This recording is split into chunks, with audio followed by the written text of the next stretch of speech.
Pemirsa, prestasi membanggakan kembali dicetak oleh Indonesia. Satelit karya anak bangsa 8A2 Senin siang diluncurkan menuju orbitnya dari Satish Dhawan Space Center di India.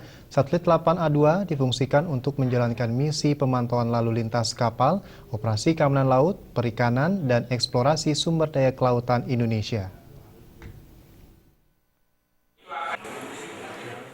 Lembaga Penerbangan Antariksa Nasional atau LAPAN Senin siang meluncurkan satelit 8A2 menuju orbitnya.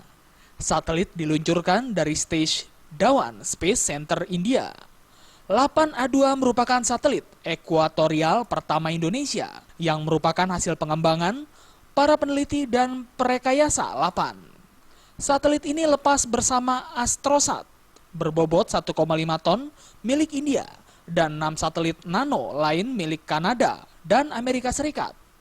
Kepala LAPAN Thomas Jamaludin mengatakan satelit mikro 8A2 dengan berat 76 kg ini membawa video dan kamera digital untuk mengambil gambar bumi dari orbit ekuator dengan inklinasi 6 derajat, ditambah muatan untuk sistem pelacakan kapal dan peralatan radio amatir.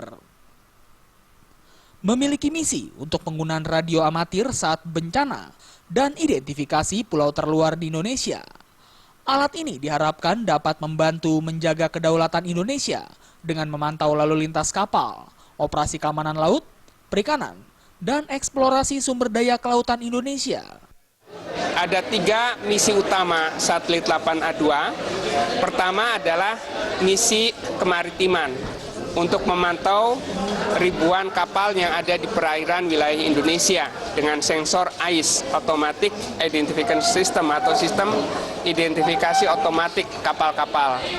Misi yang kedua adalah misi pemantauan bumi.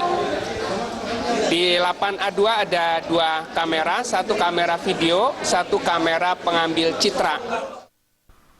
Sebelumnya, beberapa waktu lalu satelit ini resmi diluncurkan oleh Presiden Jokowi.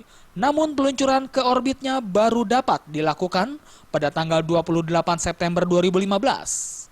Satelit kedua yang diluncurkan Lembaga Penerbangan dan Antariksa Nasional LAPAN menjadi lompatan besar dalam pengembangan satelit karena 100% dibuat di Indonesia. Dari Jakarta, Nur Tanti Purba dan Wisa Diatmoko melaporkan.